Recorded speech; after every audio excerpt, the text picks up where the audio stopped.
ప్రియ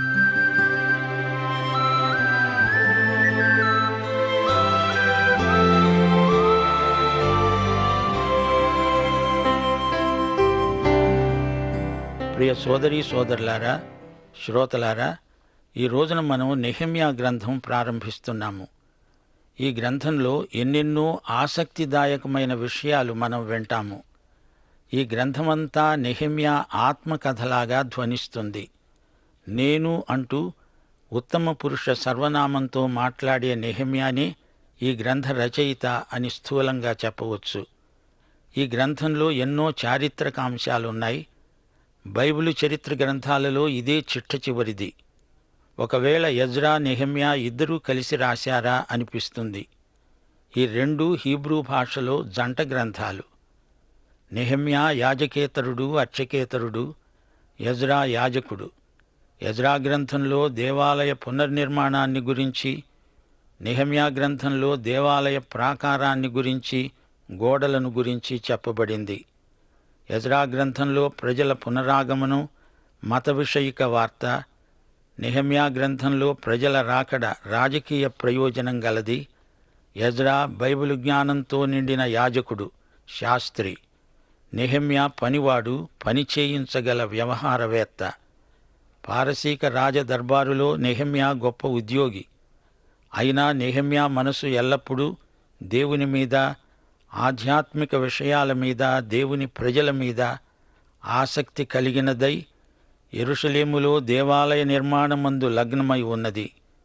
ఈ గ్రంథమంతా నెహెమ్యా వ్యక్తిగతంగా మాట్లాడుతూ తన సొంత కథ మనకు చెబుతున్నాడా అనిపించేట్లుగా ధ్వనిస్తుంది. నెహెమ్యా ప్రార్థనలెన్నో ఈ గ్రంథంలో ఉన్నాయి. యూదుల జాతీయ చరిత్రలో ఇది చివరి గ్రంథం. 2 దినవృత్తాంతముల తరువాత 70 సంవత్సరాలకు ఎజ్రా వచ్చాడు. 70 సంవత్సరాల చెర ముగిసింది. ఇశ్రాయేలు భూమికి శేషిత ప్రజలు తిరిగి వచ్చారు. జెరుబ్బాబెలు వచ్చిన తరువాత 50 ఏండ్లకు ఎజ్రా రావడం జరిగింది. ఎజ్రా తరువాత 15 సంవత్సరాలకు నెహెమ్యా వచ్చాడు. దానియేలు గ్రంథంలోని 70 వారాల ప్రవచనం నెరవేర్పు స్పష్టంగా ఈ గ్రంథాలలో మనం చూడగలం. నెహెమ్యా గ్రంథంతో దానియేలు గ్రంథమందలి 70 సంవత్సరాలు మొదలవుతాయి. దానియేలు 9వ అధ్యాయం 25వ వచనం జ్ఞాపకం పెట్టుకోండి. యెరూషలేమును మరల కట్టించవచ్చునని ఆజ్ఞ బయలుదేరిన సమయము మొదలుకొని అభిషిక్తుడైన అధిపతి వచ్చే వరకు 7 వారాలు పడుతుంది. తొందరగల సమయములందు పట్టణపు రాజవీధులు, కందకాలు మరల కట్టబడతాయి. ఆలయ నిర్మాణానికి కోరెషు అనుమతి ఇచ్చిన తేదీ క్రీస్తుపూర్వం 536, అర్తహషస్త ఆజ్ఞ క్రీస్తుపూర్వం 445. ఇది అతని పరిపాలనలో 20వ సంవత్సరం. నెహెమ్యా 2వ అధ్యాయం 1 నుండి 8వ వచనం వరకు 70 వారాల లెక్క మొదలవుతుంది. క్రీస్తుపూర్వం 397తో మొదటి 7 వారాలు ముగుస్తాయి. అది మలాఖీ సేవాకాలం. సరే, ఇప్పుడు నెహెమ్యా గ్రంథం మొదటి నుండి వినండి. నెహెమ్యా క్రియాచరణశీలి, స్థితప్రజ్ఞుడు, కార్యదీక్ష గల పనివాడు. నెహెమ్యా మాటల మనిషి కాడు, పని మనిషి. ఈ గ్రంథంలో 2 కీలక వచనాలున్నాయి, శ్రోతలు గుర్తించాలి. నెహెమ్యా మొదటి అధ్యాయం 4వ వచనం, ఈ మాటలు విన్నప్పుడు నేను కూర్చుండి ఏడ్చి కొన్ని దినాలు దుఃఖముతో ఉపవాసముండి ఆకాశమందలి దేవుని ఎదుట విజ్ఞాపన చేశాను. నెహెమ్యా 6వ అధ్యాయం 3వ వచనం, నేను చేసే పని గొప్పది, దానిని విడిచి మీ వద్దకు రావటానికి నేను నా పని ఎందుకు ఆపాలి? నేను రాలేను అని చెప్పడానికి దూతలను పంపాను. ఇప్పుడు నెహెమ్యా మొదటి అధ్యాయం వినండి. నెహెమ్యా యెరూషలేమునందలి శేషిత జనాంగం కోసం ప్రార్థించాడు. దేవుడు తన ప్రజలను ఈ లోకంలో సాక్ష్యార్థమై ఉంచాడు. అయితే వారు విగ్రహారాధికులై తమ సాక్ష్యాన్ని పోగొట్టుకున్నారు. దేవుడు వారిని బబులోను చెరకు అప్పగించాడు. బబులోను అంటే విగ్రహారాధికుల దేశం. అక్కడ వారు గొప్ప పెద్ద గుణపాఠం నేర్చుకున్నారు. అయినా పూర్తిగా వారు గుణపడినట్లు లేదు. రోమా సామ్రాజ్యం వచ్చే వరకు వీరు ఇటూ అటూ ఊగిసలాడుతూనే ఉన్నారు. రోమా ప్రభుత్వంతో కొత్త నిబంధన గ్రంథం మొదలవుతుంది. యెరూషలేము పునర్నిర్మాణంలో ప్రముఖ పాత్ర వహించిన 3 వ్యక్తులు కనపడుతున్నారు. మొదటివాడు జెరుబ్బాబెలు. ఇతడు అధిపతి, ఇతడు రాజకీయ వ్యక్తి. రెండోవాడు ఎజ్రా శాస్త్రి. ఇతడు యాజకుడు, ధర్మశాస్త్ర ప్రబోధకుడు. మూడోవాడు నెహెమ్యా. ఇతడు యాజకేతరుడు, ప్రజానాయకుడు. యాజకులు, యాజకేతరులు పరస్పర విరుద్ధమైన గుంపులు కారు. వారు వీరు అంతా ఒకటే. ఒకరు లేకుండా మరొకరు లేరు. వారికి వీరు, వీరికి వారు, ఒకరికొకరు కావాలి. యాజకులు మందిరంలో మాత్రమే సేవ చేస్తారు. యాజకేతరులు యాజకుల పనే బయట చేస్తారు. గనిలో, వనిలో, కార్ఖానాలో దేవుని పని చేసేవారు యాజకేతరులైతే, మందిరంలో వీరిని బలపరిచి సిద్ధపరిచేవారు యాజకులు. ఇప్పుడు చెప్పండి, ఈ ఇరుపక్షాలలో ఎవరు గొప్ప? ఇద్దరూ దేవుని దృష్టిలో ఒక విధంగా యాజకులే. అందరూ ఒకరితో ఒకరు దేవునితో సహవాసంలో ఉన్నారు. యెరూషలేము గుమ్మాలను మరమ్మతు చేసి దేవమందిరాన్ని శుద్ధి చేసిన నెహెమ్యా యాజకేతరుడు. దేవుడు మనకి రోజున నెహెమ్యాలను లేపాలి. నెహెమ్యా మనుషులతో, సమకాలీన ప్రజలతో సత్సంబంధాలు కలిగిన యువకుడు, ప్రార్థనాపరుడు. పారసీక దేశంలో ఉన్నతమైన పదవిని నిర్వహించినవాడు. రాజుగారికి గిన్నె ఇతడే అందించాలి. అంటే అది రాజకీయోద్యోగంలో గొప్ప అంతస్తు. అతడు పారసీక దేశంలోనే ఉండిపోతే దేవుని చరిత్రకు ఎక్కి ఉండేవాడు కాడు. రండి శ్రోతలారా, ఈ గొప్ప వ్యక్తితో పరిచయం చేసుకోండి. నెహెమ్యా 1వ అధ్యాయం 1-2 వచనాలు. హకల్యా కుమారుడైన నెహెమ్యా యొక్క చర్యలు. 20వ సంవత్సరం కిస్లేవు మాసం, నేను షూషను కోటలో ఉండగా నా సహోదరులలో హనాని అనే ఒకడు, యూదులలో కొందరు వచ్చారు. చెరపట్టబడిన శేషములో తప్పించుకొన్న యూదులను గూర్చి, యెరూషలేమును గూర్చి నేను వారిని అడిగాను. తప్పించుకొన్న యూదులెవరు? ఇశ్రాయేలు భూమికి తిరిగి వచ్చిన యూదులే వీరు. వారితో పాటు నెహెమ్యా ఎప్పుడో వచ్చి ఉండాల్సింది. కాని కొన్ని కారణాంతరాల వల్ల రాలేకపోయాడు. అతడు పరాయి దేశంలో ఉద్యోగం చేస్తున్నాడు. అయినా దేవుడు నెహెమ్యాను తన మహిమార్థమై వాడుకున్నాడు. నెహెమ్యాకు దేవుడన్నా, దేవుని పని అన్నా, దేవాలయం పనులన్నా ఎంతో ఆసక్తి. ఒకరోజు నెహెమ్యాకు యెరూషలేము నుండి వచ్చిన బంధువులు షూషన్ కోటలో కనిపించారు. నెహెమ్యా వారిని అడిగాడు, మన వాళ్ళు ఎలా ఉన్నారు? అంతా కుశలమేనా? వారన్నారు, చెరపట్టబడిన వారిలో శేషించిన వారు ఆ దేశములో బహుగా శ్రమను, నిందను పొందుతున్నారు. యెరూషలేము యొక్క ప్రాకారము పడద్రోయబడింది. దాని గుమ్మాలు అగ్నిచేత కాల్చబడి ఉన్నాయి. ఈ మాటలు విని నెహెమ్యా కలవరపడ్డాడు. యూదుల దురవస్థకు గాను నెహెమ్యా ఎంతో దుఃఖించాడు. ఈ దుర్వార్త నెహెమ్యా గుండెలను కలిచివేసింది. అయ్యో, అలాగా, ప్రార్థన చేస్తానులే అంటూ పొడి మాటలు చెప్పి చేతులు దులుపుకునే రకం మనిషి కాడు నెహెమ్యా. నెహెమ్యా దేవుని మహిమార్థమై ఎంత పనికైనా, ఎంతటి సాహసానికైనా సిద్ధమే. కర్తవ్యమేమిటో దేవుడే తనకు చూపాలి. నెహెమ్యా ప్రార్థన భారభరితమైనది, మనఃపూర్వకమైనది. ఇది నెహెమ్యా చేసిన మొదటి ప్రార్థన. ఈ మాటలు విన్నప్పుడు నేను కూర్చుండి ఏడ్చి కొన్ని దినాలు దుఃఖముతో ఉపవాసముండి ఆకాశమందలి దేవుని ఎదుట విజ్ఞాపన చేశాను. ఎజ్రాలాగే నెహెమ్యా కూడా ఎంతో భారంతో ప్రార్థిస్తున్నాడు. ఈ రోజులలో విమర్శకులు ఎక్కువవుతున్నారు గాని కన్నీటి ప్రార్థనలు చేసేవారు ఎక్కువ మంది లేరు. ఎజ్రా వయస్సులో నెహెమ్యా కంటే చాలా పెద్దవాడు. నెహెమ్యా బబులోనులోనే పుట్టాడు. ఇశ్రాయేలు భూమికి రానివారిలో కూడా భక్తిగల వ్యక్తులు ఎందరో ఉన్నారు. రాలేదు అని చెప్పి వారిని ఎలా విమర్శించగలం? రోమాపత్రిక 14వ అధ్యాయం 4వ వచనం ఏమంటోంది? పరుని సేవకునికి తీర్పు తీర్చడానికి నీవు ఎవడవు? అతడు నిలిచి ఉండుటాయినా పడి ఉండుటాయినా అతని సొంత యజమానుని పనే. అతడు నిలుస్తాడు. ప్రభువు అతణ్ణి నిలువబెట్టడానికి శక్తి గలవాడు. వారి పరిస్థితులు ఎలాంటివో తెలుసుకోకుండా విశ్వాసులను విమర్శిస్తూ నోరు పారేసుకోవడం మంచిది కాదు. నెహెమ్యా ఏడ్చాడు. ఎన్నో రోజులు ఉపవాసముండి ప్రార్థించాడు. ఆకాశమందలి దేవునికి ప్రార్థన చేశాడు. ఎజ్రా, నెహెమ్యా, దానియేలు గ్రంథాలలో ఆకాశమందలి దేవుడైన యెహోవా అని దేవుణ్ణి పేర్కొనడం జరిగింది. యెరూషలేము ధ్వంసమైపోయిన తరువాత, మహిమ గతించి ఈకాబోదు అనే విలాసం వచ్చిన తరువాత దేవుడు పరలోకానికి వెళ్ళిపోయాడు. చెరతరువాత గ్రంథాలలో ఆకాశమందలి యెహోవా అని పేర్కొనడం జరిగింది. ఆ తరువాత లూకాసు వార్త 2వ అధ్యాయం 14వ వచనంలో సర్వోన్నతమైన స్థలములలో దేవునికి మహిమ, ఆయనకిష్టులైన మనుష్యులకు భూమి మీద సమాధానము కలుగునుగాక అని ఉంది. యేసుక్రీస్తు మానవుడై అవతరించాడు. దేవుడు మానవ శరీరం ధరించాడు. ఆయన త్వరలో రాబోతున్నాడు. మత్తయి శుభవార్త 24వ అధ్యాయం 30వ వచనంలో ప్రభు అన్నాడు, మనుష్య కుమారుని సూచన ఆకాశమందు కనపడుతుంది. అప్పుడు మనుష్య కుమారుడు ప్రభావముతో మహామహిమతో ఆకాశ మేఘారూఢుడై రావటం చూచి భూమి మీద ఉన్న సకల గోత్రాల వారు గుండెలు బాదుకుంటారు. ఆ సూచన ఏమిటనుకున్నారు? అది షకీనా మహిమ.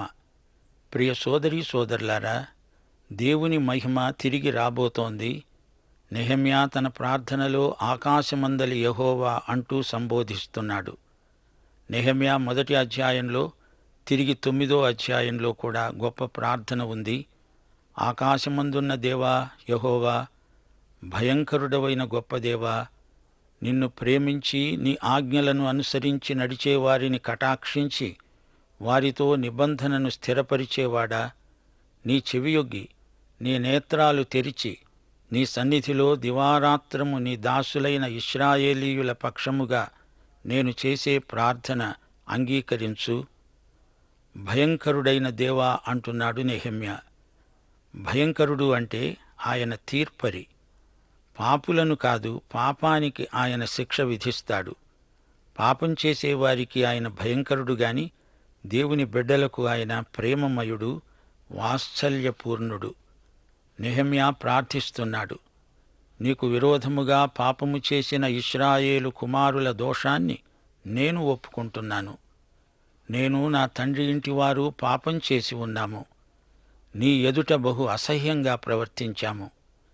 నీ సేవకుడైన మోషే చేత నీవు నిర్ణయించిన ఆజ్ఞలనైనా కట్టడలనైనా విధులనైనా మేము గైకొనలేదు. నీ సేవకుడైన మోషేకు నీవు సెలవిచ్చిన మాటను జ్ఞాపకం తెచ్చుకో. అదేదనగా, నీవే సెలవిచ్చావు కదా, మీరు అపరాధము చేస్తే జనులలోనికి మిమ్ములను చెదరగొడతాను. అయితే మీరు నా వైపు తిరిగి నా ఆజ్ఞలను అనుసరించి నడిచిన ఎడల భూదిగంతాల వరకు మీరు పారద్రోలబడినా అక్కడి నుండి సహా మిమ్ములను సమకూర్చి నా నామము ఉంచటానికి నేను ఏర్పరచుకొన్న స్థలానికి మిమ్ములను రప్పిస్తానన్నావు గదా. శ్రోతలు వింటున్నారా? నెహెమ్యా తన ప్రజలతో తనను తాను సంయుక్తపరుచుకుంటున్నాడు. నెహెమ్యా తన జాతి అంతటిని పురస్కరించుకొని తాను తన జాతిలో భాగంగా విజ్ఞాపన చేయడం గమనార్హం. తన జాతి పాపం చేస్తే తాను చేసినట్లే తన జాతిని గురించిన నైతిక బాధ్యత తాను వహిస్తున్నాడు. మన సంఘాలలో ఇలాంటి జాతీయ ప్రార్థనలు అంతగా వినపడవు గదూ. ఎందుకని? తన ప్రార్థనలో నెహెమ్యా ఒప్పుకుంటున్నాడు, యూదుల పతనానికి కారణం వారి పాపమే. నెహెమ్యాలో ఏమాత్రమూ స్వనీతి పరాయణత్వము గాని పరిసయ్య ధోరణి గాని లేదు అని స్పష్టమవుతున్నది. ఒక వ్యక్తి ఆధ్యాత్మిక శీలం ఆ వ్యక్తి ప్రార్థనలో వెల్లడి అవుతుంది. ఈ రోజుల్లో విశ్వాసులు కొందరు ఇతరులను వేలుపెట్టి చూపుతారు. తమ తప్పులు తమకు కానరావు. కాని నెహెమ్యా ప్రార్థిస్తూ అన్నాడు, దేవా, నీవు నీ మహాప్రభావమును చూపి నీ బాహుబలము చేత విడిపించిన నీ దాసులైన నీ జనములు వీరే. యెహోవా, చెవియొగ్గి నీ దాసుడనైన నా మొరను, నీ నామమును భయభక్తులతో ఘనపరచటంలో ఆనందించే నీ దాసుల మొర్రను ఆలకించి ఈ దినమందు నీ దాసుని ఆలోచన సఫలపరచి ఈ మనుష్యుడు నాయందు దయచూపేటట్లు అనుగ్రహించుమని నిన్ను బతిమాలుకొంటున్నాను. ఇది నెహెమ్యా చేసిన ప్రార్థన. నెహెమ్యా దేవుని వాక్యాన్ని ఎంతో ప్రేమించేవాడని అతని ప్రార్థనలో వ్యక్తమవుతున్నది. దేవుని వాక్యమందు నెహెమ్యా ఆనందించాడు. దేవుని వాక్యమును బాగా ఎరిగినవాడు. దేవుని ఆజ్ఞలను తన జాతీయులు ఉల్లంఘించినందుకు నెహెమ్యా ఎంతో పశ్చాత్తప్తుడవుతున్నాడు. యూదులు యెరూషలేముకు తిరిగి వస్తారనే ప్రవచనాన్ని నమ్మినవాడు నెహెమ్యా. ఈ రోజున ప్రవచనాలను, విశేషించి యూదులు తిరిగి వస్తారనే ప్రవచనాలను సరిగా విశ్వసించని బోధలు అడపాదడపా వినపడుతున్నాయి. వృత్తిరీత్యా బోధకులైన వారు తప్పు చేస్తే బోధకేతరుల ద్వారా దేవుడు సంఘానికి పాఠం నేర్పగలడు. బోధకులు మందమంతులైతే ఎలాగా? దేవుని వాగ్దానాలను నెహెమ్యా దేవునికి జ్ఞాపకం చేస్తున్నాడు. మేము నీ మాట వినకపోతే మమ్ములను అన్యుల మధ్యకు పారదోలుతానన్నావు. విధేయులైతే వారిని ఆశీర్వదిస్తాను అన్నావు. ప్రభు, అవిధేయులమైనందున మమ్మును క్షమించు అని వేడుకున్నాడు. తిరిగి మమ్ములను సమకూరుస్తావు గదా దేవా అంటూ తన నిరీక్షణను వ్యక్తం చేస్తున్నాడు. దేవా, నన్ను నీవు వాడుకో, నీ చిత్తమైతే నీ మహిమార్థమై నేను పనిచేస్తాను అంటూ తనను తాను దేవునికి సమర్పించుకుంటున్నాడు. నెహెమ్యా దేవుని కంటే ముందు పరిగెత్తే రకం మనిషి కాడు. ప్రార్థనలో దేవుని సన్నిధిలో కనిపెట్టాడు. నెహెమ్యా తన ప్రార్థనలో రాజును గురించి ప్రస్తావించాడు. దేవా, ఈ రాజుకు మంచి మనస్సు దయచేయి, నా మీద అభిమానం కలిగేట్టు చెయ్యి. రాజు నన్ను అపార్థం చేసుకోకుండా నా మనవిని, నా సాక్ష్యాన్ని అంగీకరించి ఆమోదించేట్లు చేయి అంటూ మనఃపూర్వకంగా ప్రార్థించాడు. సోదరీ సోదరులారా, మన దేవుడు నిబంధన దేవుడు. ఈ విషయాన్ని నెహెమ్యా గుర్తు చేసుకుంటున్నాడు. ప్రార్థనలో మోషే పేరెత్తాడు. మోషే ద్వారా మనకు ధర్మశాస్త్రం వచ్చింది.